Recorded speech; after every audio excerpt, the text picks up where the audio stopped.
I was born in a very poor society, in a slum in Uganda, Kampala. And mine was a slum that was characterized by lack of hope, lack of opportunity, and unemployment.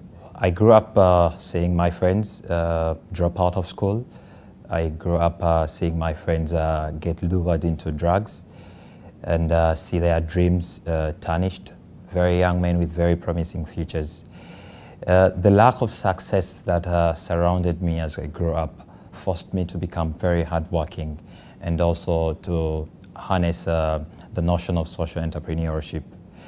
I worked hard through school and I was able to graduate top of my class and among the top 50 students in the country. So the government gave me a scholarship to study medicine at the university. In the beginning, what drove me the most was the desire to help out my parents. The fact that they were economically challenged forced me to be hardworking, to be able to complement their economic earnings. But later on, as I grew up and I became very aware of my community, so I started up a farm that created employment opportunities for people in my community. Today, I employ about 50 people each season. I produce maize and beans at my farm, and recently I started rearing animals also. And my business model was that all the money I keep getting from the farm, I reinvest it and save part of it for other investments. So last year in November, I opened up a health facility, a clinic, and it's providing health services to about 500 people in my community. Smaller Earth has a vision of reaching out to over 20 million people by the year 2020.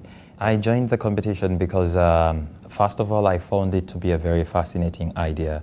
The fact that a company wants to impact over 20 million people, I would like to be part of such a scheme. I would like to be a part of such a project.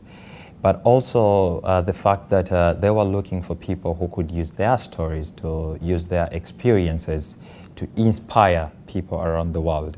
My manifesto was basically considering introducing social entrepreneurship in various communities around the world.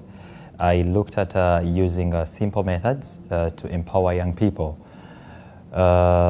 Methods like accumulating capital through their own talents.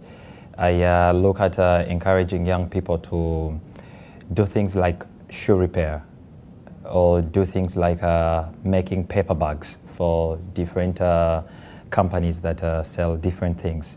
And I'm hoping that such small activities in which the youths are using their skills, they can raise little money, which money they can keep reinvesting in small-scale businesses that can promote their social and economic growth.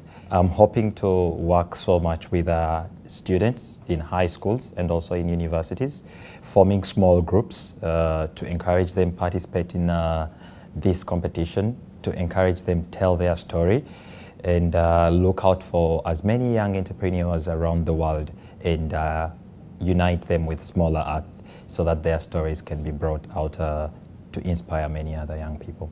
I felt very ecstatic. I felt very happy and I would say euphoric for having won such an amazing competition, and also for having come first out of about 60,000 people around the world. But at the same time, I felt a very overwhelming sense of responsibility, first to my fellow participants in this competition, the 16 that made it to Liverpool, to the final. I feel I'm going to be representing their ideas. I'm going to be representing their stories. And so I'm under pressure to do this in the best way possible, just like each one of them would have done this job. I also felt it was humbling for me because I didn't think I was better than any of them. That's why I'm taking it as a responsibility to serve all of them and represent them and their stories to the world. I will be traveling to a number of countries. I will say across 5 continents, And in each continent, I'll be working with a particular project that Smaller Earth will be attaching me to. And my duty there will be to study how the project is run and keep reporting back to Smaller Earth. However, I will also go out to try and find as many young people that have quite inspiring entrepreneurial stories in those various communities I'm going to be working in, so that I bring them to the world to see that we can inspire many other young people to take up entrepreneurship. I will also represent Smaller Earth at various conferences where I'll be requested to give various kinds of speeches to young entrepreneurs. I believed I had a story that could inspire hope, that could inspire hard work, and that could make young people dream.